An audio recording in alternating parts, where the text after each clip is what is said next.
The Omid and Kojo Show. Hello and welcome to the Omid and Kojo Show. I am your host, Omid. And I'm Kojo. And together we are Omid and Kojo. And this is a is show. the Omid and Kojo Show. Welcome. Welcome. It's nice to have you watching, listening, whatever it is that you're doing. If you're cleaning the house and you want to listen to us ramble, then this is the perfect topic of discussion to get those thoughts flowing. Big time. Big time. Big time. Alright, so today I wanted to talk about how you can monetize your passion and how we've done it, and just generally discuss monetization of passions. And yeah, how do you make your passion your life?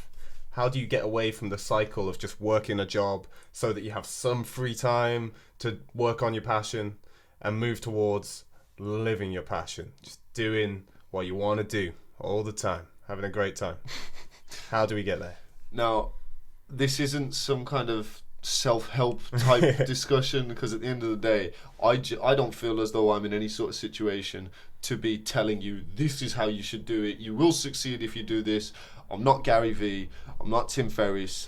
I'm just not smart enough at this point to be doing that kind of thing. So all I'm going to do is give you my experiences and what I've learned and all that sort of thing. Yeah, we have made a lot of mistakes, so you guys can learn from those. And I feel like I've learned a lot along the way. There's still a lot more to know, but with monetizing tricking specifically and the flips specifically, I feel like I have some useful things to say that could help. So what's the general sort of topics of discussion we're going to be going So through? first up, we're going to talk about a bit of background on us and what we've done to monetize our passions, because we're both at a point now where we don't work jobs really. We don't work for anyone. We just do tricking related things as our full-time jobs. So we're going to talk about where we came from and how we got to that point and what we did to get to that point.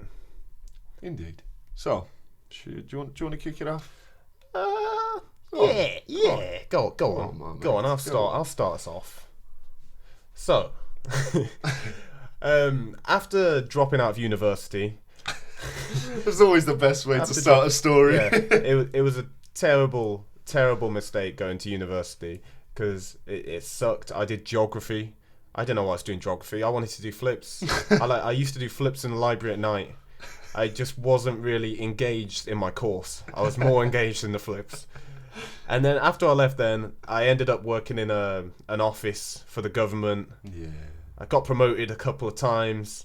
Ended up managing a couple people, kind of doing insurance claims. I had like 3 monitors on my desk, and I was looking at insurance claims. I had a mountain of files. It was soul crushing, but I like tricked around it. And though that was my focus, that was all I thought about. I didn't care about the job at all. It was just money to live, so that I could trick. Yeah. And eventually I ended up leaving there and then just coaching and running my own tricking sessions. And to make that work, then I had to cycle about 100 miles a week. I had to really just go out of my way to make that happen. But every day I was just pumped that I didn't have to go to an office and sit there and be bored out of my brain for hours. And then from that, I ended up working at a trampoline park, which was a pretty fun job. Yeah. And on the side, I did one-to-one sessions, and over the course of a year, managed to double the price that I charged for those, and did classes. And then I started doing online coaching as well. So then at that point, when I had all these jobs, I was making the most money I'd ever made. But because of the demand for my online coaching and the amount of people asking me for tips and help, I just saw there were hundreds of trickers who wanted help with tricking, which I understand because it's really hard. I found it super hard when I started, and I still find it super hard now. I really wish that I had some help. So I started Kojo's Trick Lab, which is basically videos of me teaching, not just teaching the tricks, but the mindset side of things as well. And also videos from over 40 of the best trickers in the world now. We've got over 200 videos. And to make all of that happen, then we charge a small amount, like £10 a month, and that funds all of it. So I can pay all these trickers around the world to make these videos, because otherwise it just wouldn't happen. Wouldn't be able to make that happen. And yeah, so I started off earning way less than I did before for the first 6 months or so, but now I have enough to live on. And yeah, I'm really happy with how things are going. And that's my story of how I've monetized my passion and where I'm at now. So yeah, on to Omid. Well, thank you, Kojo. That was quite the emotional roller coaster. It was crazy living it right next to you as well. It's like I was just literally Thinking about those times. here in the past 6 to 8 months. Well, just 7 years. Just yeah, all in a couple of sentences. But yeah, so it's your boy Omid. I went to college. Got into these flips. I was studying law, psychology, and English literature. And just as I went to college, about 2 months in, found out about these flips, and I was like, yo, this is sick. Next thing, dropped out of college because I was like, fuck all this. I don't want to be a barrister. What am I doing? So I just kind of left college. Ended up having a bit of an adverse effect on my relationship with my dad. I ended up kind of homeless a bit for like 7 But months. no, he wasn't on the streets. I wasn't on the streets. I was just me and my dad had words, and then I ended up just not really going back to my house, so I was just staying with friends and whatever. And then next thing, Kojo and I get a house. Kojo helped me get a job in a governmental department so that I could make some real shmoney. Before that I worked like coffee shop jobs and all sorts of random shit. And then ended up working for the government in different departments for several years. And then January 2018, I was working for HMRC, and it was the most soul-destroying thing that I've ever done. I hated it. Hated every single second of it. I felt like my mind and my body were just wasting away. I just kind of went in one day and went, oh, fuck it, I'm out.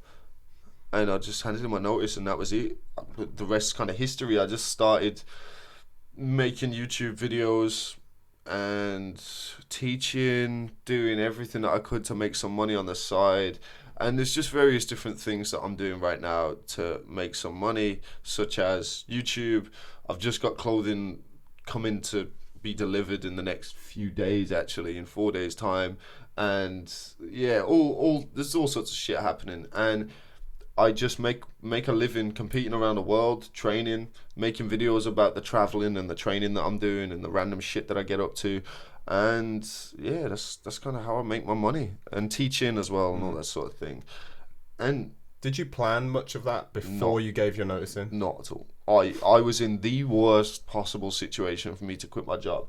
I hadn't saved any money, and because it was just a perpetuating cycle of bullshit when I was working that job, because it was like I'd be earning all this money because I was on a decent wage. I was earning quite a lot of money, and I was earning all this money, and I just wasted it all because I didn't respect the money that I was earning. I was just like, well, I hate every second of my day when I'm at work, so to treat myself, I'm going to go out and spend all this money on shit that I don't want or need or care about, but it just kind of fills a little bit of a void.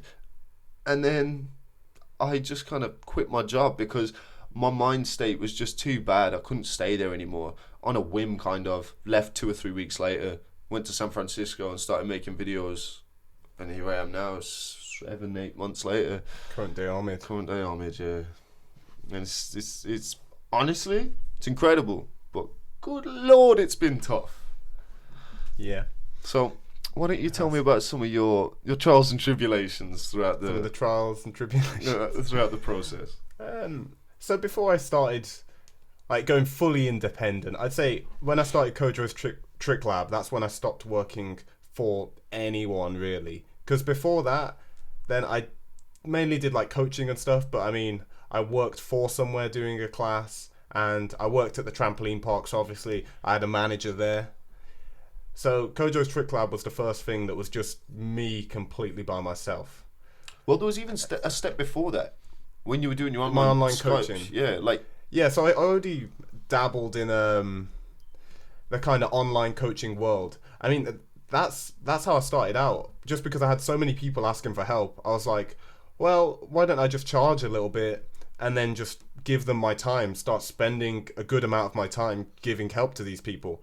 Because it's one thing giving a couple of tips just on Instagram in the messages, but then if I take someone on as a student, then I can really spend the time getting like screenshots of their tricks and working out exactly what's going wrong and giving them detailed paragraphs of the best advice I can possibly give, which I know can really help people. I wish someone did that for me.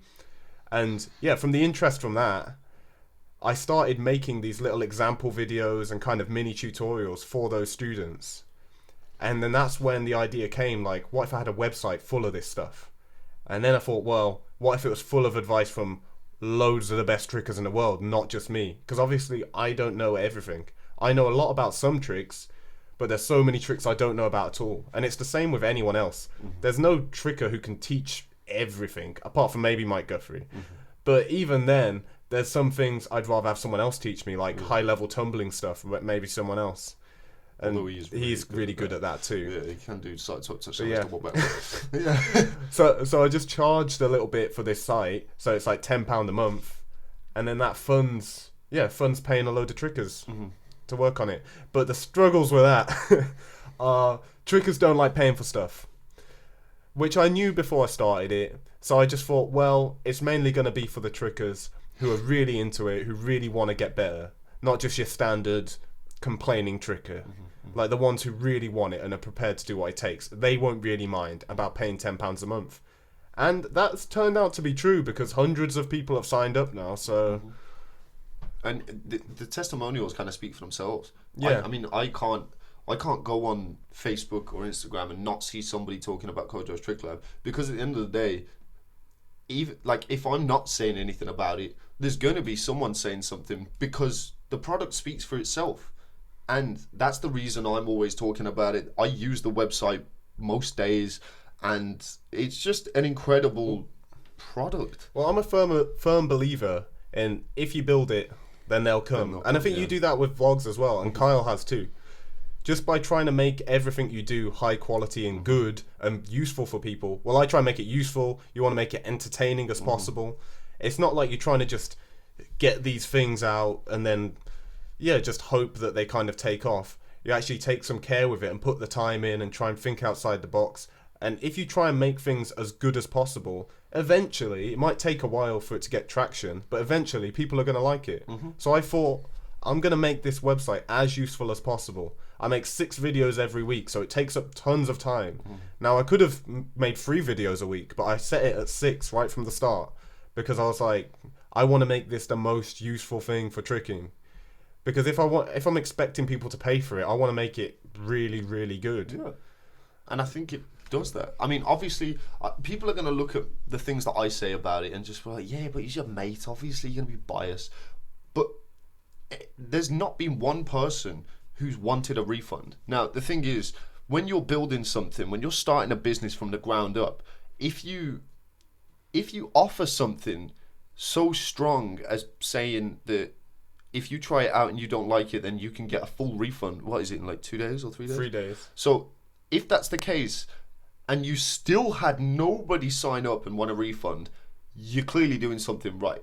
Now, this isn't meant to be some kind of Kojo's Trick Lab ad. But it's just that these are the things that it's such a massive part of both of our lives. And you've just got... It's just about approaching things in the right way as well. Because if you're consistently honest, then over time, then people are going to start believing you. It's like, you don't want to try and use tricks, like little marketing ploys to try and get ahead. You want to try and be honest with everything you do. So if you are building up, I don't know, any kind of brand, just don't be fake with it. Don't try and exaggerate and make things seem cooler than they are. Just try and be as real and authentic as possible, because then you can't go wrong. If you're faking it, you can get caught out.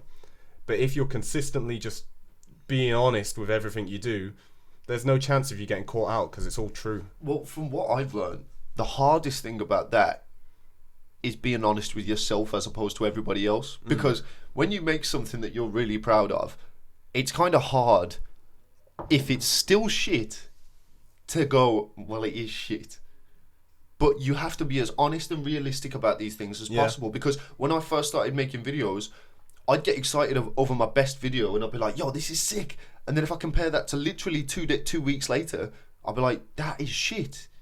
And it takes time to realise that you have to just be as realistic and honest with yourself before you can start trying to tell other people about the shit that you're doing. If you're honest with yourself, then it means that everything that you present is just what it is. There's nothing to hide behind, and there's nothing ever going to come and bite you back. Because that's just kind of like having that foundation. Exactly. Because you don't want to start trying to monetize your passion and make it your life if you're not good at it yet. If you've not put in the years learning everything about your field and put in the time of like getting good at your skill, whatever it is, then you shouldn't really be trying to make a living off it. Because I've seen people try way too early. If you're like a beginner at something, then that's not the time really. What I do then, this is a bit of Sam Kojo advice. If you want to make a living out of anything, then get good at it first. Like, you can already start dabbling and trying to make some kind of money, like if it is tricking, doing a bit of coaching and stuff. But I'd make the priority getting really good. I mean, early on, I even thought this when I was like 18, 19. I was like, if I get good enough at this, if I do everything it takes, one day I'll be able to make a living from this. I didn't know how then, but I knew that it was worth it me getting up at 7 a.m. before college every day to go and do drills, and then drilling on my lunch break, and then going to gym afterwards. I knew it was worth it putting all of that time in, because I knew if I gave everything to the progression, forgot about my work life and stuff, just tried to make enough to get by, but put everything into getting good, eventually I'd be able to make a living from it. And I think some people approach it the wrong way round. Like, they're still in the early stages, and by trying to make a living from it, then they're focusing too much on that, and they're not focusing enough on like being good first. I do agree wholeheartedly. However, one thing that I've realised as I've become more and more involved in, like, you know, self-employed realms and people that are just working and doing their thing, that yes, you do have to be good, but it's not quite, you don't have to be quite as good as I originally thought. No, that's true. Because what I've realised is it doesn't even necessarily I mean, obviously, if you're fucking trash, you are so bad at everything that you're trying to do, it's just not going to work. But you don't need to be an expert in your field. You don't need to be the best is the thing. You need to be good. Like, I'm not the best coach in the world, but I'm good at it, and I can market it. Yeah, you've just got to be good and then market what you're doing. Yeah. And have confidence in your product. And be able and work hard enough. Yeah, you've got to be prepared to do whatever work it takes. The people that succeed aren't necessarily the people that are just great at something. It's the people that are willing to work hard enough to make something happen. And I've genuinely realised that people that are doing bad stuff, if they're working hard enough, they're still going to make a living out of it. And that's what's basically the moral of this kind of story for me, is that if you really want something, don't think about doing it, just do it. And that's the only way that you're ever going to succeed in any sort of field. I mean, let's say you want to be a YouTube sensation. Instead of making you're making your videos, you're worrying because not that many people are watching them. Why don't you think about it longer term? Think about making 1,000 videos. Yeah. By the time you've made 1,000 videos, if you try and make each one as good as possible, by your 1,000th video, it's going to be really good video.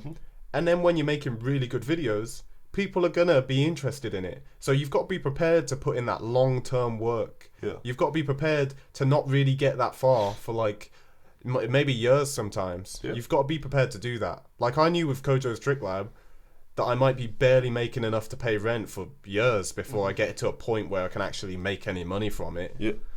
But that's just a risk you got to take if you want to live that kind of life and just live your passion really and not be working for someone else. Yeah. It does take a lot of work, but it's good. It's rewarding work. If you choose the right thing, then it's work that you want to do, so it's all right. It's not that bad. Yeah.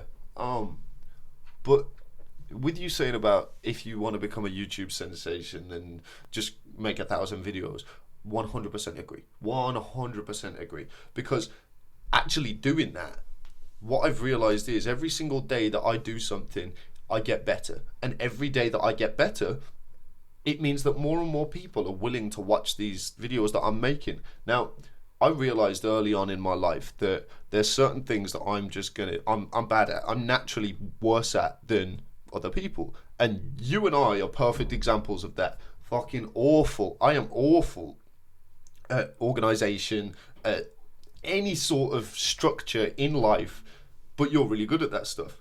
But then there's certain things that I'm really, really good at. I'm awful. And he's bad at. But what I realized is, as long as I figure out what it is that I want to do and I work hard enough at it, then I will get somewhere with it. And the struggles that I've experienced with YouTube and stuff like that, everything that I'm trying to make money with, because there's a lot of things that I'm doing in the background. Like, for example, this is going to be something that's going to come out every single week, every single Monday. And I'm also right now daily on YouTube. So I'm making one video every single day on top of all of that and trying to make my training work. Well, it's just finding the time. Yeah. Like, I'm making six videos a week and teaching over 30 online students, and then doing this as well, and then training as well. It's like you've got to just find the time. Don't think, oh, I can't do that, I don't have time. Because you probably do. If you're watching even a second of TV in your life, then you have some time. Yeah. Everyone has. Everyone has time. It just depends on how much you're willing to sacrifice And to being get where you efficient want to be. as well. You can normally do everything a lot faster than you think. Yeah, of course. But the things I've struggled with most are just the kind of getting stuck in my own head. Because with YouTube, it tends to be so day to day that I get caught up in the day to day. But then if I look at the week as a whole, I'm like, you know what, actually it's done really well. Like, I've been growing, everything's been getting better. I'm happy with the content that I'm producing. But sometimes I get so stuck in it that if I make one bad video, it can fuck my head up for the next video. And then it keeps going on like that. So I need to just make one video and then just move on to the next video. Because if I'm doing daily, that's kind of the only thing that I can do. And that kind of runs into advice. Well, anything that you're doing, make sure you do it one step at a time. And look at the big picture as well, because what you said, that really applies to like my life too, as well. There's been points where the website's gone down by like 20 members and stuff, and I'm like, oh shit. But then if I look over the course of a month, then it's gone up quite a bit. So you kind of got to look at your long-term goals with tricking as well. Like, sometimes you might have 5, 6. I've had months of bad sessions in a row, but eventually you'll end up better than ever if you keep trying. And it's the same with anything. If you keep trying, eventually you'll just keep getting better. In the short term, you might get worse, but long term, you're gonna get better. Yeah. And also, I think taking responsibility for the quality of what you do as well is really important. So if you're making t-shirts and they're not selling, don't think, oh, why will no one buy my t-shirts? Think, I need to make better t-shirts. Yeah. I need to do better. You've got to take responsibility for it. If whatever you're doing isn't going well, then think, what can I do? Even if it's not your fault, even if you're making something great and it should get more attention than it is, you've still got to think, what can I do? Because no one else is going to do it for you. That's the thing. What I've realised is anything that you come across in business or life or anything, the biggest thing that's going to make you succeed and make you progress is being able to ask yourself the right questions. Because once you start asking the right questions, you end up getting the right answers. And that's the hardest thing to do. Imagine you're starting a business and you just don't know where to start. You don't know what you're doing. I say imagine. You've done that. But like, when you're starting a business, you don't know what you're doing. You don't know how to succeed. You don't know anything about anything. But then you start asking these questions because you're running into all these problems. And then you start realizing that's the wrong way to look at it. I shouldn't be asking this question. I should be asking this question. And then you start getting a little bit of a better understanding as to how to progress and how to get better. But that's enough rambling about me and my YouTube. I want to talk about a bit of creativity in monetizing your passion, because I think that's super important. Yes. Before I started doing any of this stuff, like when I was younger and I said I'd make a living from tricking, I always knew that I could be doing a job that doesn't exist yet. You've got to think a bit outside the box. There might be the perfect job for you and no one's doing it yet. It could be a whole new thing. Like some examples of things that trickers could do in the future. I think someone does do this, but it could be like marketed really well. You could become an official like gathering photographer or videographer. If you really promote what you're doing, you're reaching out to all the gatherings, you're making all these sick after movies, you could make it a job where you're getting flown out to events to just cover the event and make sick films, take sick pictures of it. You could also become like a gathering planner if you know a lot about gatherings and event management and tricking. If you're involved in tricking, like use that to your advantage. You could help gathering organizers make their gatherings better, get more people there, make it more profitable. That's another job, doesn't exist yet, could make it happen. And then being like gathering physio. Yep. If you train as a physio or a masseuse, market it specifically for tricking and package it in the right way, and you could be paid by gatherings to go and do that at various tricking gatherings. There's a need for that. People want that. If people want it, then you can make money off it. So there's a lot of things you can do. You've just got to think about it a bit, really. So I have some other ideas about different jobs that can be created for people that could be super, super beneficial, could make people a lot of money, could benefit the overall tricking community, and everyone's a winner then. For example, I think there's a need for tricking managers, tricking agencies, and event promotion people. Now, if you look at anything that's already a thing, festivals, for example, they have all of those things. They have the marketing department, they have the promotion department, they have the people that are reaching out to so-and-so's manager to get this artist to a music festival. Now, if you just look at it exactly the same way as trickers, if you've got the managers need to be paid. Then they're going to be paid by the trickers because they're making their lives a hell of a lot easier. Now, because of that need for trickers to be able to pay somebody to help them with their general life and to make money and all that sort of thing, it just means that there's always going to be a process of people making money and then being able to create jobs for other people. And the more that happens, the more recognition tricking is going to get. And the more seriously that trickers take themselves as athletes or performers or whatever it is that they want to be, the more serious everybody else will take them. It'll make life better for trickers, basically. Yeah, people kind of innovating and creating these new jobs within tricking, ones where there's a need for it. So not just selling more t-shirts, because there's some people that don't really provide anything, but it's just selling t-shirts. But I think there is a need for that as well, though. I think we got that covered, though. But I think there's so many things that are untapped in tricking, so many things that people could be doing. Like if I was a professional gathering promoter, like you could go the extra mile. You could reach out to various different tricking academies, all these different places, work out deals with them to get groups of trickers from different communities. Like if there was someone who's really on that and marketed it in the right way, and they could bring gatherings loads more people. Yeah, that could be like a prosperous profession in the future. I'm sure there'll be people doing that, and that's something that's untouched. Well, and I'm I'm sure agree. there's loads of other things like that. But at the same time, I don't think that so the way that you were saying it, you were saying we've got that covered. I think there's always a need for more of everything. Well, yeah, and the reason I just mean the things when it's just clothing and it's just like t-shirt, when it's just the same as what's already there, when there's nothing behind it, no substance. Okay, that's like, I don't have a like that, I'm not like against it. I'm like, yeah, do what you want, but I feel like there's so many other things that people could be doing, like putting more work in, that would actually help tricking a lot more, rather than just making t-shirts. Yeah, I agree. Yeah,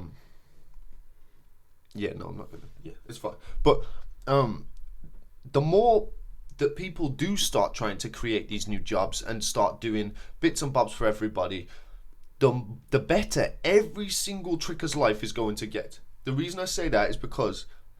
Can you not... Sorry, you got me thinking. But I was just going to say, why is no one selling foam rollers at gatherings? But yeah, carry on. That's a really good idea. That is a really, really good idea. Why is no one selling useful things for trickers at gatherings? There's loads of things that could be sold to trickers at gatherings. Because it's new and no one's done that. That's true. And that's the only reason. We just got to think, though. Trickers, you got to think. There's so many things you could be doing. But Yeah. but yeah, carry on. Okay, you should make some Kojo's Trick Lab foam rollers. Maybe. You should look into that because that'd probably be pretty lucrative. So store.kojostricklab.com, new foam roller range. Nah, It's not a thing yet. Not yet. Give it a couple of weeks. All right, so so the more that people are making money, the better it is for the overall tricking community. Now, I really, really, really want to get onto my favorite part of this discussion, which is people that are stupid. Now, I hate stupid people. The reason that I'm saying this is because throughout all the time that I've spent on the internet, we've seen all these little discussions between people saying how tricking's should never be made into a money making. Tricking's dead. It's like, just shut up, because the argument that people give is retarded. People seem to think that if one person can benefit from tricking, everybody else has to immediately lose, and that's Somehow. just the most retarded mentality, because that's literally just going, oh, change, don't like that, I'm just going to not have anything to do with it. But if you think for any longer than 2 seconds, you can realise that everybody can benefit from that.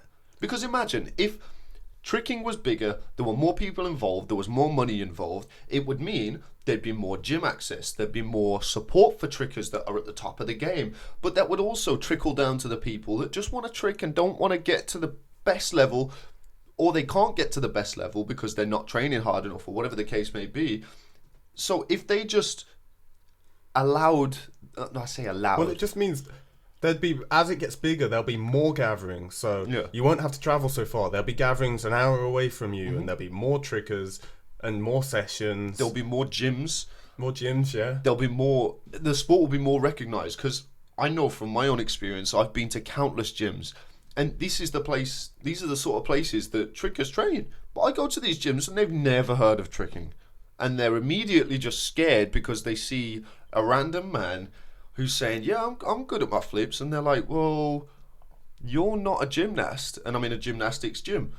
There needs to be more tricking gyms. There needs to be more urban sports gyms where there's free running, parkour, tricking, and all that sort of thing, because it means that you can go there and you won't be hindered by having to abide by certain rules, like wearing a leotard, for example, because it's just not part of what the community and the culture is about. It needs a little bit more freedom and to break away from having to rely on other sports facilities. But I don't know, can you shed some light on the people who are against this stuff?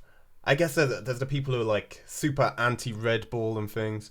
Well, I'm sure Red Bull's has been bad for tricking in some ways. Well, not really even. I can't think of what they've actually done to negatively affect tricking. Well, I've heard, they've helped free running loads. I've heard certain tales about the Red Bull throwdown events where they said to certain trickers that they can't come, and I'm like, yeah, but they're running an event, and that's their job, that's their prerogative to make things happen. And that's one of those, because I've heard that as well.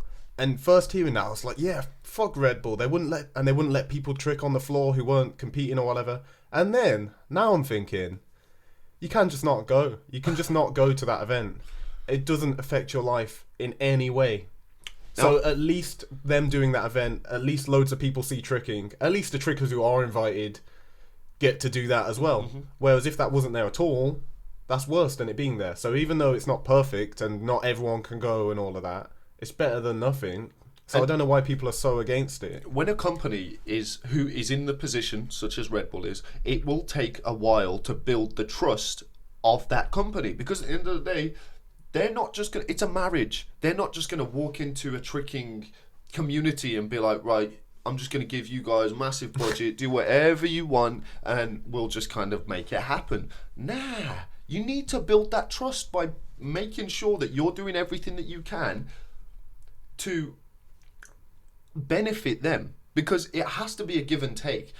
You're offering the skills and the things that people want to see, and then Red Bull is offering a platform for that, is also offering the budget for that. So it's a give and take. Sometimes they are going to say no, but again, it's a marriage. When you're married, you have to go, oh, listen, love, can we just maybe a little bit do this, and then at first she'll be like no, but then you start building that trust and you start getting there until she's eventually like, you know what, I'm open to it, and then it happens. Whatever it is that you want to paint the living room black or some shit, I don't know. You want to do butt stuff? Stop that, because that's exactly what I was thinking, but I was moving away from it. Alright, back on topic. Back on topic. But the more money that's involved in tricking, the better, I think. So the people that are against that, every reason that I've ever seen is just cause they're heard someone else say scared. it. They heard Tal say it. Yeah, they're scared that there's going to be some kind of negative impact on them. Now, my retort to you is, it won't.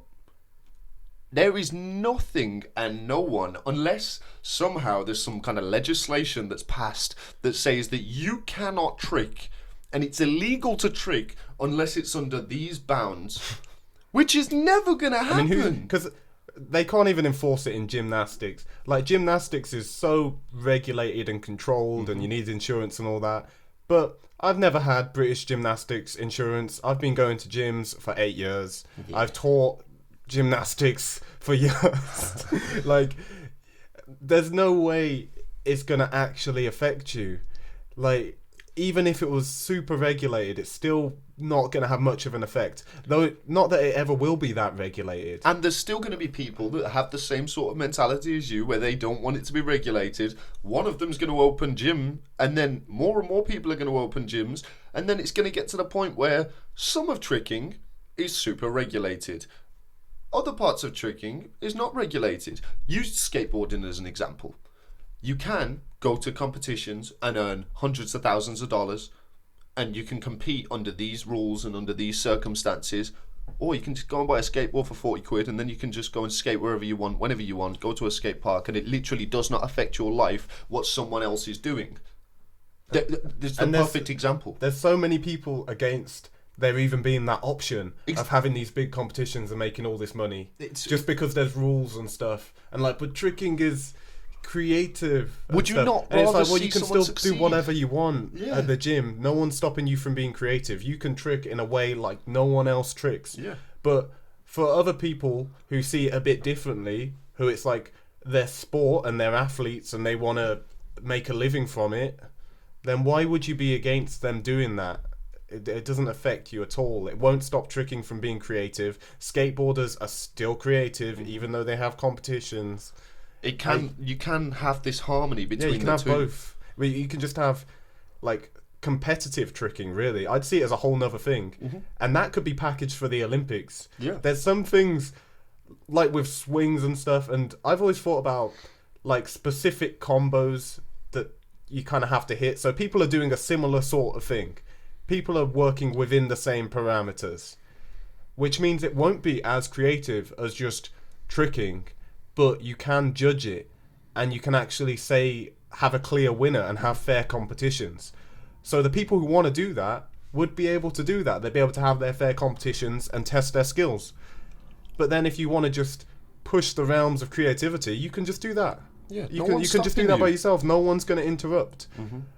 So I don't know why people would be against like tricking in the Olympics, because it would be a different form of tricking. Exactly. It wouldn't mean you have to be tricking by Olympic standards. It's just, I just can't really wrap my head around why people have this sort of mentality, because it didn't take me long to think of various different ways that we can have different types of tricking all fall under the same umbrella and make everybody happy. Yeah. Just think about it for 2 minutes, or listen to this conversation. And if you have anything that you disagree with, by all means, hit us on Twitter, hit us on Instagram, or the comments. I'd be really excited to hear, actually. Yeah. If there's something in particular you disagree with, please just let us know and try and explain your point as well as possible, because I'm genuinely interested in hearing your take on it. Yeah, because I'm open to changing my opinion. If somebody can come to me with a reasonable argument to say that all of the things that we've discussed I'm wrong about, I would be happy to hold my hands up and say, did not consider that, did not think of that, thank you, after thinking about it, I've learned something and I've now changed my opinion. I'm not just going to sit here and be like, no, you're wrong, but if you are wrong, I am going to tell you. And it's just that simple-mindedness that aggravates me, because it just halts the growth of the sport, and it means that people like Mike and Slava and Velu and Ott and all the best people, and Alexander, there's so many names, all of those people deserve to be able to get paid to do exactly what it is that they're doing. And until there are options and opportunities for them to train throughout the entirety of the year and not be hindered by having to work some job, then I want to make sure that if there's something that I can say or do to make that happen, then I want to do so. For example, with YouTube, I want to be able to collaborate with certain trickers from around the world. I want to be able to pay Mike, for example, to help me with a video and fly him out to the UK, or I'll fly out to him, and I want to be like, right, I'm going to give you X amount of money to make this video with me, and I'll do this as and when I can, or whenever I've got any ideas. So if somebody's got a video idea, if they want to come to me with an idea, if I have the money to fund it, then I will do so. Because then that's also creating an income for various different trickers. I'll make some money from it if I really believe in the idea, and it's good to go from there. And that will also help tricking grow. That will make a huge impact on how tricking grows. That's why I'm all about paying trickers. That's why I like that I've created this platform that allows me to pay trickers so they can make money in like providing something useful as well, sharing their knowledge.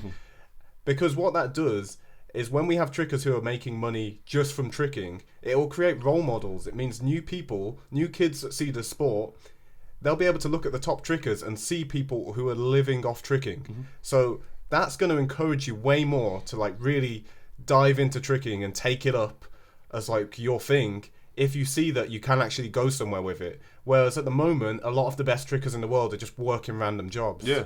And so if you're like a young tricker, and I've seen people make comments and say stuff like this, then they'll think, oh, well, I can't really go anywhere with tricking, and they're not going to put as much into it. Now, there'll be the rare ones. There'll be people like me and others who are so into tricking that they'll just put everything into it anyway, even if it might not end up making them that much. Though I always had an idea, I always knew I'd be able to make enough, but I didn't think I'd ever make a lot of money from it.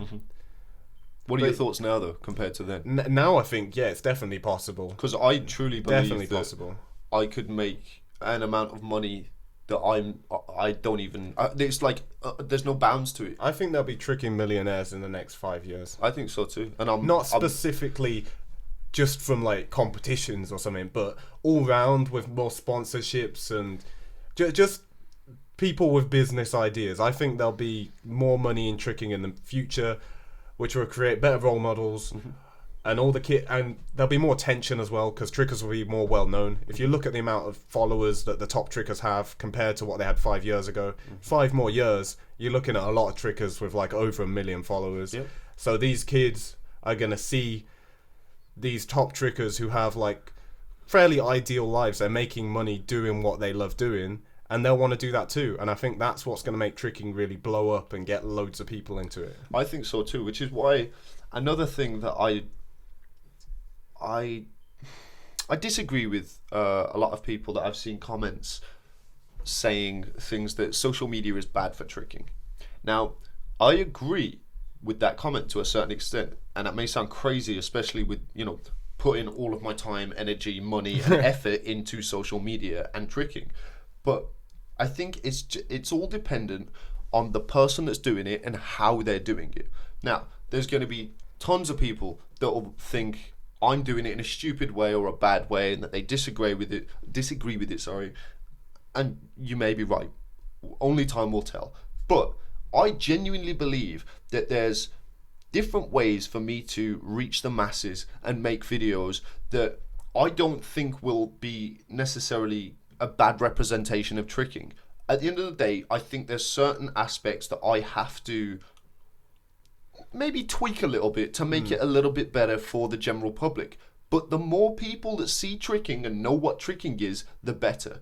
And once I get to a certain point, I want to kind of, I think, remove some of that corny shit that I think will be in some of my videos, just to make it packaged a little bit better for the general public. So then I can just be completely open and honest about it and say, yo, this is what tricking's really like. This is 100% tricking. Well, that's what I tried to do on KTL with the discussion section, because we just have like small groups of trickers talking about various tricking topics, like should tricking be in the Olympics, and should you lift for tricking, just various things about tricking, like how long you can do it for before your body gives out.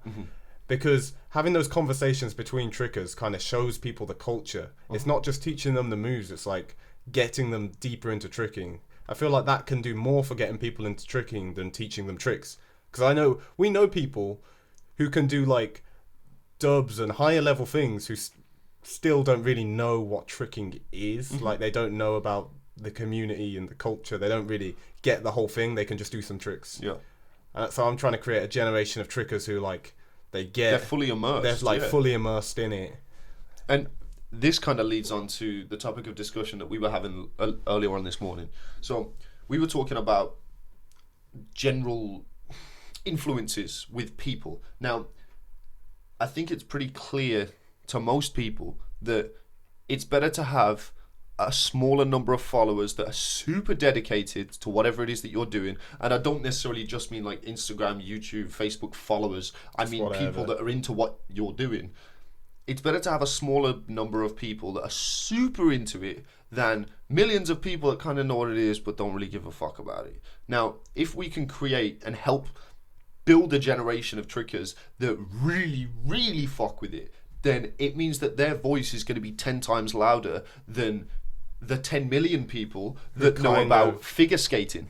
Yeah, true. You know what I mean? We need the trickers who are like passionate about it. That's what I'm really trying to create. That's why I don't package it for the public.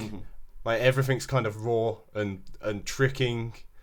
Well, I think with what you're doing, there's no point trying to package it for the public. Well, I could. I mean, that's like what Hyper do. They try and package it as just like martial arts tricking, learn from the foundation, make it all super expensive, and it's like a money-making machine rather than trying to get tricking out there. But I feel like if you're just honest with it, like this is what tricking actually is, this is what the culture's like at gatherings and what things are like talking between trickers, and it's not like this fake kind of TV tricking, then I think that's much better for getting people like really into the sport, the art, rather than just learning a few tricks. I do agree, but I think with most people there tends to be, I think it needs to kind of have, you need to spoon feed them to a certain extent, but not too much at the same time. But that's why you don't want them like I'm always doing rants on the site, like explaining how you don't need spoon feeding and how to interpret information right. And I agree, but from my they need a little bit in my field of what we're doing, making video. Because at the end of the day, you and you and I do very similar things. We make videos, pretty much based around tricking, and they just different facets of it. You're in the more educational side of things. I'm just on the more entertainment side of things. Now, the representation of tricking that I give now is probably going to be completely different to the one that's going to be in 2 months, 3 months, 2 years, 5 years. But tricking. It's still tricking, and I want people to see the reality behind it. At the end of the day, whatever you see in my YouTube videos, if you haven't seen them, links in the description. You should go and subscribe. Cheers. Plug. Everything that I put in those videos, I try and keep as raw and uncut as possible. When I say that, I mean just real. But I still genuinely believe that you need that little bit of a coax to make them come over and see. And then once they see, then I really believe that with the culture, people can fall in love with it and will fall in love with it. It's just that you need to get them to the point where they actually see it. Yeah. And that's what social media is really good for. Yeah. Because I think the bad things, like the negative points of social media, kind of apply to everything, not just tricking. They're just all round. Like, obviously, there's big negatives. Yeah. But the positives for tricking have been incredible, really. Yeah, 100%. It's great for tricking. There are negatives. Specifically for tricking, which ones do you think are negative, like just for tricking rather than just everything? For me, personally, the effect that it's had on...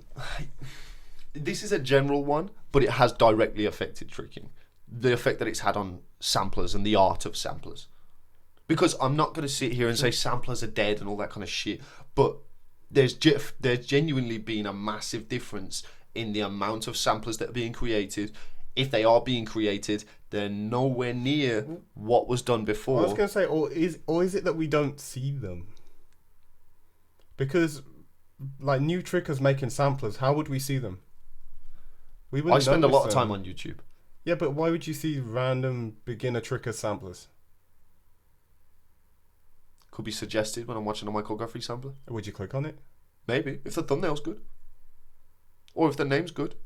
Sometimes I click on random videos. I end up watching videos about, I don't know, bridges. Well, with the death of samplers, I don't think social media is entirely to blame. I think people just aren't that into making them anymore as well. I don't think it's just because of social media, because YouTube's like a huge website still. It's not like people have stopped watching YouTube. More people watch YouTube than ever. So if people wanted to make samplers for YouTube, I think honestly, they can. A big part of it is a generational thing. Yeah. Because, and also, it's kind of it's a trend it's as well. a smart move if you're trying to get certain things. Do you know what I mean? So if you want views, if you want people to see your shit, which is generally the case with most people that are doing some kind of art form or something they're really passionate about, they want other people to see it because they're happy about it, they're excited. There's nothing wrong with that. So if you're seeing that so-and-so is getting way more views by doing this, then if you also want views, it's a good thing to do that in your head. True, yeah. I don't know whether I believe in that But process. then are you making samplers for the wrong reasons anyway? Yeah. That's what I'm saying. That's why I don't Yeah. necessarily believe in it. Like, I want to still keep making the type of videos that I want to make, like outside of my YouTube content. I want to just make some dope samplers. And one thing that I want to work towards is, again, having that budget. I want to be able to make a sampler with you where we go up to fucking Switzerland and make the most incredible scenic sampler that the world has ever seen. That'd be The dope. perfect music, the perfect cameras, rigs, fucking cranes, all sorts of shit. And just really put the work into it and just make a piece of art. Well, I still want to do my 10-year sampler. Been planning it since 2013. I was like, when I've been tricking 10 years, I got the song ready. I thought about the locations. It's gonna be amazing. Coming in two years. Yeah. Well, good luck with that. Yeah, I think I know when I think of samplers, I don't really think about the amount of views on them. I don't think I have any idea about how many views I have on any sampler I've made. I just genuinely didn't look. I just like making the samplers. I don't care about the samplers that I make. And However, how when I important make- do you think they are for tricking? What samplers? Yeah, because they were when we started. They were when we very started, important yeah, they to were us. massive. I know they had a big impact on my life. They're samplers I watched every day for literally years. Okay, well, let me pose this to you then. As we discussed previously, Red Bull. I think samplers, as we kind of know them, could be key to the growth of tricking and making more people fall in love with it the same way you and I did. I'm talking about Red Bull concept sampler. Red Bull concept samplers. Yeah, they could Because do a lot. They could do so much. They do better than their coverage of like tricking events, I think, because that's pretty. You say that Red Bull Kick It's got mad views, It's got mad views, but it's not accessible. but it's It also doesn't not look- tricking. Yeah. It's not a good But I representation. I mean, don't think it's a good It representation. doesn't of look tricking. like something you could do. Yeah. When I see Red Bull Kick It stuff, and I imagine from the general person's point of view, even if you think flips and kicks and stuff are cool as fuck, it just looks like they're just these crazy, like skilled martial artists who've been doing it their whole life who are doing this. It doesn't seem like something you can learn. It doesn't look like a thing that you can always- get into. Do you always need to dumb it down? Because I don't think you should. Well, I think there's a place focusing for on one both. person. I think the idea of focusing on one person helps a lot more. I think that does better than the event things. I think if it's one person's like kind of vision, like a creative sampler piece on Red Bull, I think that would do better because then people can kind of invest in that person. Yeah, I agree. But I think If you see some crazy, I don't know, like crazy Korean guy do mad kicks, I just don't feel like I can be that guy. But if I just see someone and like it tells you their name and stuff, and you get a bit of background on them, you can kind of get into it a bit more. But It if you feels a look- bit more accessible than just a video of a crazy kicking competition thing where everyone's mental. Yeah, but if you look at all of the views from some of the highest viewed, I guess the Red Bull, views. I'm talking about getting people into tricking though. Yeah, I know. Getting people into tricking is having more people see tricking. Well, no one sees tricking. This No, is but one that's of my the biggest point. problems. People do see tricking, and they don't all just get into it. There's tricking in every single Marvel film, and they're the biggest films in the world. No, but people see like little tricking combos a lot. yeah, but they don't know what it is, and it's not accessible. Is my point. Like you can show someone tricking, but if it doesn't look like something they can learn at all, if it just looks like like a crazy stuntman doing it or this crazy martial artist doing it, it just doesn't seem like something you can learn. Whereas if it's some guy out on the grass, not dressed in a gi or anything, doing these things, it seems a bit more like, oh, I could learn that. And if there's a bit of them talking in the video and stuff, it's like, this is just a person like me. Like, I could be like that. Well, removing events from the discussion, I think if you look at the concepts, because I see it, that there could be the two main types of Red Bull type videos, where it'd be a concept such as Jason Paul's Last Call for Mr. Paul video, where he's running to get a flight and he's running through the airport. That's one of the highest viewed Red Bull videos of all time. And then there's the other side of it, where you could get that Danny McCaskill type feel, where it's just really natural, really beautiful shots, but really skillful things to be doing. But it's not like a whole massive production with a set and the hundreds of extras. It's just him. Which one is it? Way Back Home. Yeah, that's the one. Where he's in some incredible locations and the cameras are really, really good. Sick editing, all that sort of shit. But it's not his imagination video. I think there's the two types, where you can make the incredible sampler on the grass, and I think that can help people get into tricking. But I also think the concept where it can look a little bit too difficult, because at the end of the day, if you put Mike out on some grass or you put Mike out in certain situations, I think most people are going to look at what he's doing and be like, that's too hard. So I think there's space for the people that can make it look a little bit more simple in certain situations, and also space for the people that make it look fucking mental. Speaking of the Imaginate one, that one paints a pretty good picture though, because that shows him as a child. It shows the child Danny McCaskill playing with the bike and stuff. So that kind of presents a human who was young and couldn't do this stuff, and then over time learnt to master the skill, and now he's living out his dreams. So that's a really good one to get people into, actually. If you had a Michael Guthrie one, when it had a young Michael Guthrie or whatever at martial arts tournaments trying this stuff, and like obviously don't just copy the same thing. Yeah. But you see what I mean? If you show the story of the person, then that seems much more accessible than just showing the end finished product, kind of. I agree. But again, I still think there's space for both. Yeah. And I mean, I'm just speculating. I don't know what's going to work yeah. best. I'm just throwing out ideas. But yeah. On that note, I think it wraps up today. Make sure you check out Omid's YouTube, link in the description. Check out Kojo's Trick Lab if you haven't already. Remember, you can sign up. If you don't like it, message me on Instagram. I'll refund you fully if you just let me know within 3 days. But so far, no one's done that. Because it's good. We got 230 videos on there. You'll like it. It will help your tricks. It's entertaining. There's hours and hours of interviews, loads of stretching routines, a beginner program if you've never done any tricks before that will teach you on grass without any gym access needed. So yeah, try that out. Make sure you subscribe to this channel. Make sure you keep watching the Omid and Kojo show. And yeah, take care. Have a nice day. Much love, and we'll see you in the next episode of the Omid and Kojo show. Let us know what you think. Let us know what you agree with, what you disagree with. Tell Omid what you think of his mustache.